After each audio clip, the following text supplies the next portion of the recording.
Hello दोस्तों, स्वागत है आपका अपने यूट्यूब चैनल किरण लर्नर्स अकेडमी में। हम कर रहे हैं आरआरबी एंड ग्रुप डी के प्रीवियस ईयर क्वेश्चन साइंस के। अभी ये सेट नंबर है 249। इससे पहले बहुत सारे सेट ऑलरेडी हम कवर कर चुके हैं। ठीक है, इस वीडियो में हम करेंगे दोस्तों, ये क्वेश्चन पेपर पूछा गया था 6/10/2022 को सेकंड शिफ्ट में। इस पेपर में ग्रुप डी के इस पेपर में साइंस के जितने भी क्वेश्चन आए थे इस वीडियो में कवर करेंगे। बुक का कवर पेज भी देख पा रहे होंगे, ये बुक आती है हमारी किरण पब्लिकेशन की। इसमें सारे क्वेश्चन आपको मिल जाएंगे। अगर ये सारे क्वेश्चन आप प्रैक्टिस कर लेते हो, आपका 90% सिलेबस तो रिवाइज होगा ही होगा। आपको क्वेश्चन का पैटर्न भी पता लगेगा, उसके अलावा आपके कुछ बहुत सारे रिजल्ट आपके माइंड में वैसे ही याद हो जाएंगे और डायरेक्ट इसी पैटर्न पे आपको क्वेश्चन भी एग्जाम में देखने को मिलेंगे। और आप इसको साइंस को बिल्कुल भी हल्के में नहीं ले सकते, क्योंकि ग्रुप डी में साइंस की अच्छी वेटेज रहती है, फिर रहती है एनटीपीसी में। अगर आप एनटीपीसी ग्रुप डी कोई भी एग्जाम देना चाहते हो रेलवे का, हर एग्जाम के लिए मोस्ट इंपॉर्टेंट क्वेश्चन ये सारे के सारे साबित होने वाले हैं। और बहुत सारे स्टूडेंट हैं जो इसको लगातार देखते आ रहे हैं। अगर आप नए हो इस वीडियो पे, आपको ये तो देखना ही देखना है दोस्तों। इससे पहले हम पूरा मैथ्स और पूरा साइंस कवर करवा चुके हैं। ठीक है, मोस्टली साइंस भी हो गया है, लेकिन उससे पहले रीजनिंग भी सारा कवर हो गया है, वो भी आपको देखना है। एनटीपीसी के लिए रीजनिंग के हम कम से कम 100 से ज़्यादा सेट डाल चुके हैं, वो आपको देखने हैं। ठीक है, यहाँ से सारा का सारा आपका सिलेबस रिवाइज होगा, क्योंकि अभी टाइम बहुत कम आपके पास। और पीवाईक्यू से बेस्ट डायरेक्शन कुछ नहीं आपके पास। पीवाईक्यू जितना करोगे उतना सिलेबस रिवाइज होगा, क्वेश्चन सोल्व करने की स्पीड बनेगी। ठीक है ना, तो आपको ये लगातार करना है। तो चलिए अभी स्टार्ट करते हैं इसी उम्मीद के साथ। सेट नंबर ये है 249 और ये पेपर पूछा गया था 6/10/2022 को सेकंड शिफ्ट में। इसकी करेंगे अभी साइंस। फर्स्ट क्वेश्चन है, select the correct example of the double displacement reaction. सबसे पहले आपको पता होना चाहिए डबल डिस्प्लेसमेंट रिएक्शन क्या होती है दोस्तों। डबल डिस्प्लेसमेंट रिएक्शन में क्या होता है, जो दो कंपाउंड होंगे ना, दो रिएक्टेंट होंगे, एक्सचेंज करेंगे आयंस को, और नए दो देन नए दो न्यू कंपाउंड बनेंगे। ठीक है ना, ध्यान रखेंगे आप। जैसे अब इसमें देखोगे आप, जो सी यू है दोस्तों, ठीक है, सी यू ये टूटे, सी यू SO4 टूटेगा, CO2 पॉजिटिव और SO4 ट्वाइस नेगेटिव। और यहाँ से मिलेगा आपको हाइड्रोजन प्लस आयन मिलेगा। ठीक है ना, हाइड्रोजन प्लस आयन मिलेगा और H2 नेगेटिव। तो हम कहेंगे जो कॉपर सल्फेट है, ठीक है, ये टूट गया, इसमें इसने CO2 पॉजिटिव ने इसको डिस्प्लेस कर दिया, और इसमें से इसको डिस्प्लेस किसने कर दिया, हाइड्रोजन आयन ने कर दिया। ठीक है ना, और दो नए कंपाउंड बन गए, कौन सा था, CuS एंड H2SO फिर। ठीक है ना, hydrogen sulphate and CuS copper sulphate. ठीक है, ये किसका एग्जाम्पल है, डबल डिस्प्लेसमेंट का रिएक्शन है। दो रिएक्टेंट एक्सचेंज होंगे, उनके आयन एक्सचेंज होंगे और दो नए बनते हैं। ठीक है, that is called double displacement reaction. तो ऑप्शन फर्स्ट इज करेक्ट। देखो इसमें एक कंपाउंड बना, ठीक है, और इसमें एक ने मिलकर अलग अलग दो, ठीक है, दो ये बन गया और ये Br2 बन गया, लेकिन NaCl Cl2 अलग अलग ब्रेक हो गया। लेकिन यहाँ पे दो कंपाउंड मिलके दो नए कंपाउंड बनाता है, तो ये होगा डबल डिस्प्लेसमेंट रिएक्शन का एग्जाम्पल। ठीक है, तो आपको आगे से ध्यान रखना है डबल डिस्प्लेसमेंट रिएक्शन क्या होता है। Question number 2, which of the following element is more reactive than copper. देखो रिएक्टिविटी डिपेंड होती है दोस्तों। रिएक्टिविटी कैसे देखोगे आप, आपको पता है, देखो जब आपने सॉल्यूशन देखा होगा कॉपर, ठीक है, अब मैं एग्जांपल लेता हूं, जैसे कॉपर सल्फेट है, ठीक है, डिस्प्लेसमेंट रिएक्शन का एग्जांपल लेते हैं, ये एक्वा सॉल्यूशन है, तो इससे कंपाउंड बन जाता है ZnSO4 जिंक सल्फेट। ठीक है, हमेशा जो ज़्यादा रिएक्टिव होगा ना, वो डिस्प्लेस कर देगा कम रिएक्टिव वाले को, मेटल को। ठीक है, इन्हें साल्ट सॉल्यूशन। तो हमेशा जो जिंक है इसको क्या कर देता है, इसको ब्रेक कर देता है, कह सकते हैं डिस्प्लेस कर देता है, और क्या बना देता है, जिंक सल्फेट। तो ध्यान रखेंगे कौन ज़्यादा रिएक्टिव है, zinc. Option first is correct. Question number 3, which of the following component of blood promotes immunity and helps the body fight against germs. कहता है रक्त में इनमें से कौन सा घटक प्रतिरक्षा को बढ़ावा देता है और कीटाणुओं से लड़ने में शरीर की मदद करता है। ठीक है, तो कौन है दोस्तों ये, इसे बोला जाता है वाइट ब्लड सेल। ठीक है, वाइट ब्लड सेल बोला जाता है। Option first is correct.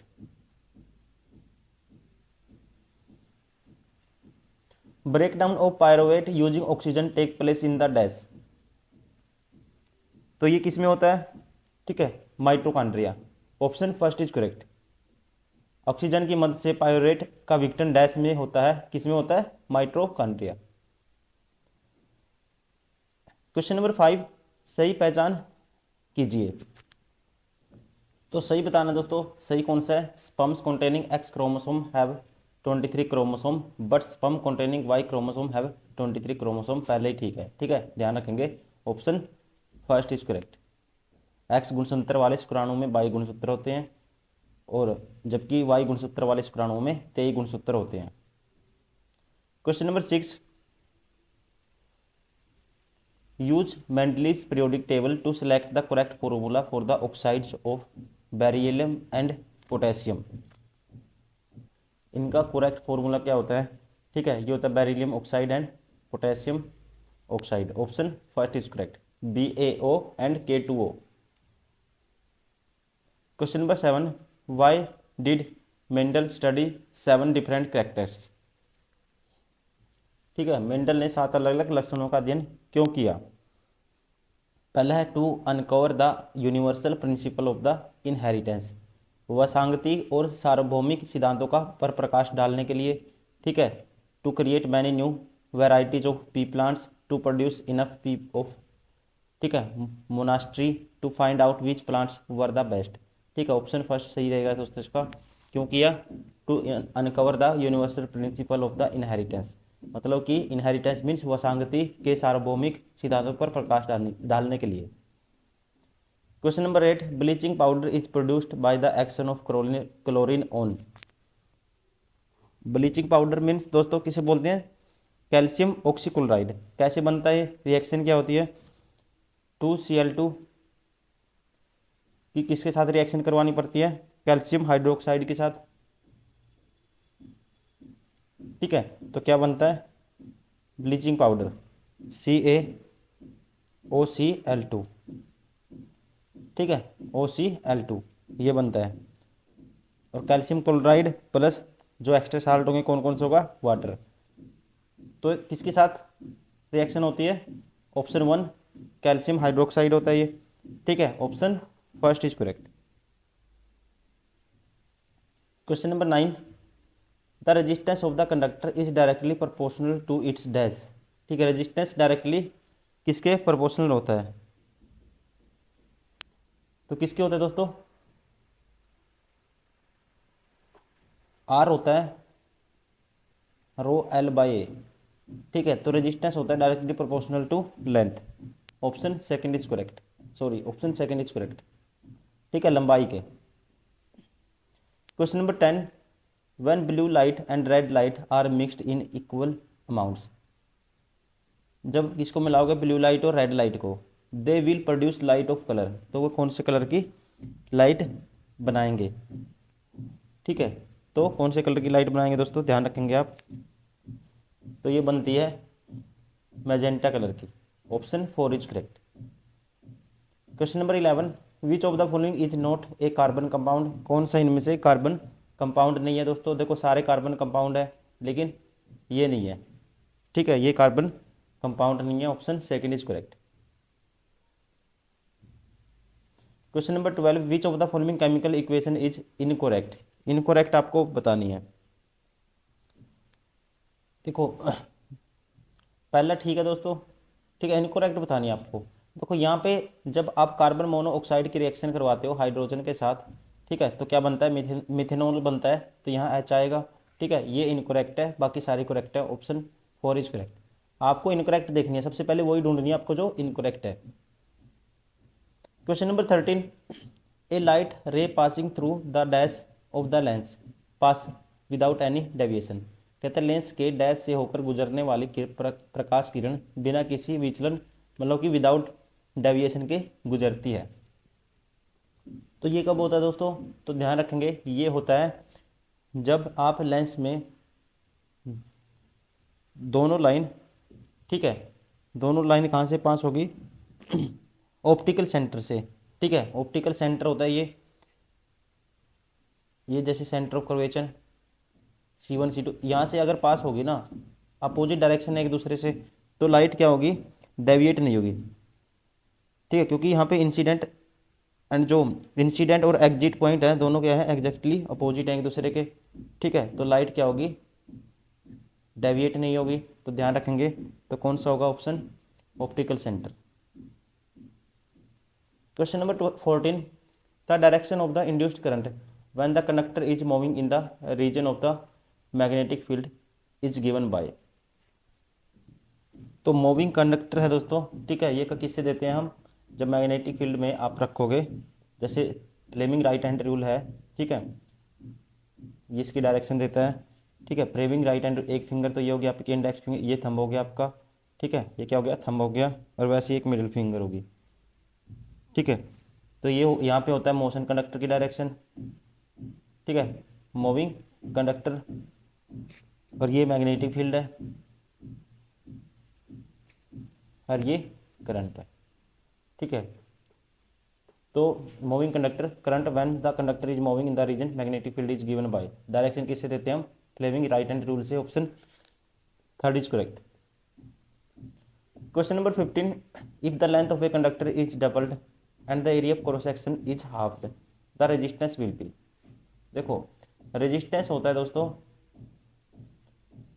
Rho L by ए, ये फॉर्मूला याद रखना, आपको हमेशा यूज होता है। अब क्या कर दिया, ठीक है, ये R1 मान लो। ठीक है, if the length of the conductor is doubled, अगर लेंथ डबल करोगे तो ये आ जाएगा ट्वाइस ये rho L, and the area of cross section is halved, area of cross section क्या कर दोगे, A/2 कर दोगे।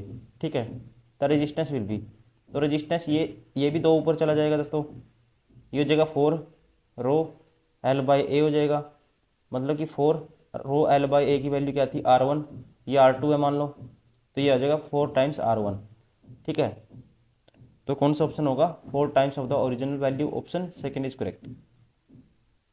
Question number 16, insects have a network of air tubes for the gas exchange these are called, कहता है कीटों में gas के विनिमय के लिए वायु नलियों का एक जाल होता है।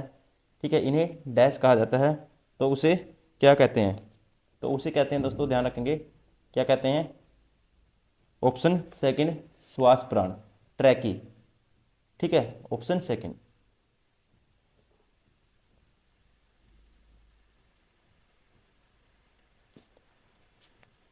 ये क्वेश्चन स्किप कर देते हैं दोस्तों, क्योंकि अच्छे से विजिबल नहीं है। ठीक है, ज़्यादा आपको दिमाग नहीं लगाना। Question number 18, which of the following products is formed by the electrolyte decomposition of Bryan. ठीक है, इलेक्ट्रोलाइट डिकम्पोजिशन कराओगे ब्राइन का, तो कौन सा प्रोडक्ट फॉर्म होगा, कौन सा बनेगा। ये ऑप्शन दिए हुए हैं सारे, तो कौन कौन से दो प्रोडक्ट मिलते हैं, ध्यान रखेंगे। ठीक है, electrolyte lysis of brine solution से कौन कौन से, सोडियम हाइड्रोक्साइड एंड हाइड्रोजन। ठीक है, तो ऑप्शन कौन सा इसमें, sodium hydroxide, option third is correct. Question number 19, the compass needle gets deflected when it is brought near to the bar magnet because it, कहता है छड़ चुंबक के निकट लाने जाने पर दिक्सूचक की सुई विक्षेपित क्यों हो जाती है। ठीक है, इसका रीजन क्या है, क्योंकि ये होती है दोस्तों tiny magnet, is a tiny magnet, क्योंकि यह एक लघु चुंबक होती है, option first is correct. Question number 20, in the human heart the pulmonary vein is connected to the dash. ठीक है, तो ये किससे कनेक्ट होती है, तो ये होती है किससे दोस्तों, left auricle, option third is correct, बाएं आलिन से। Question number 21, the unit watt can be expressed as. ठीक है, unit of watt can be expressed as, तो ये क्या होता है दोस्तों, ये होता है 1 watt is equal to 1 volt into में 1 एम्पियर लिख सकते हैं। ठीक है ना, 1 वोट इज इक्वल टू, ठीक है, ऐसा यूनिट क्या होती है, वोट, 1 वोल्ट इंटू में 1 ampere, option third is correct. Question number 22, which of the following elements possesses greater tendency to gain electron. ठीक है, इलेक्ट्रॉन गेन करने की टेंडेंसी किसकी ज़्यादा है? कहते हैं निम्नलिखित तत्वों में इलेक्ट्रॉन ग्रहण करने की प्रवृत्ति अपेक्षाकृत अधिक होती है। यही है दोस्तों फ्लोरीन, क्योंकि इसके जो सेल हैं दोस्तों, ठीक है, उसमें जो शेयर्ड इलेक्ट्रॉन को खींचने की पावर ज़्यादा होती है, इसकी कह सकते हैं, या कह सकते हैं इलेक्ट्रोनेगेटिविटी बहुत ज़्यादा होती है, ठीक है ना। इस वजह से जो पीरियोडिक टेबल में ये क्या है, इसकी टेंडेंसी है जो गेन इलेक्ट्रॉन की बहुत ज़्यादा है। Option first fluorine. Question number 23, if A 10 centimeter tall object is kept at a distance of 40 centimeter from a 20 centimeter radius concave mirror and the all distances are measured on the principal axis from the pole has origin, then the image position and the image height of respectively are। देखो given कितना है आपको, जो are की value radius curvature है are है जी, कितना है आर। लेफ्ट साइड में दोस्तों -20 लेते हैं, क्योंकि सारी चीज़ें लेफ्ट साइड में होती हैं इसमें उनके मिरर में, ठीक है। फोकल लेंथ क्या आ जाएगी, एफ हो जाएगी r/2, ये हो जाएगी -10, 20/2 -10 सेंटीमीटर, ठीक है। ऑब्जेक्ट डिस्टेंस कितना है, ये भी माइनस में लेंगे क्योंकि लेफ्ट साइड है ऑब्जेक्ट, तो ये -40 होगा यू की वैल्यू, और 1/f होता है 1/v + 1/u, ठीक है ना। 1/v + 1/u होता है, ये फॉर्मूला होता है, ध्यान रखेंगे। तो यहाँ से तो इसकी वैल्यू क्या, 1/f - 1/10, ये बराबर होगा 1/v, ठीक है, 1/v, और ये हो जाएगा प्लस ऑब्जेक्ट, ये कितनी है डिस्टेंस 40 सेंटीमीटर, तो ये हो जाएगा -40, 1/40, ठीक है। तो v की वैल्यू निकालेंगे तो यहाँ से ये प्लस हो जाएगा उस साइड जाके 1/40, तो 1/ ये आ जाएगा -1/10, ठीक है, और ये प्लस 1/40, ठीक है ना। v की वैल्यू ये आ जाएगी यहाँ से। तो इसको सोल्व करूँगा मैं, ये 40 एलसीएम आएगा दोस्तों इसका, -4 और +1 तो -3, तो v की वैल्यू क्या आ जाएगी, v आ जाएगा 40/3 माइनस के 40/3, मतलब कि माइनस के कह सकते हैं 13.13 सेंटीमीटर, ठीक है। तो मैग्नीफिकेशन क्या होती है, m होता है v/u, v की वैल्यू -13.13, ठीक है, 33, u की वैल्यू -40, ठीक है। तो ये कितना आएगा, तो ये आएगा दोस्तों 1/3 के समथिंग है, 13 होता है, तो कह सकते हैं 0.33 ऐसे आएगा, ठीक है। तो यहाँ से image position and the image height respectively, तो ये आएगा दोस्तों कितना, image position and image height 0.33, option 4 is correct.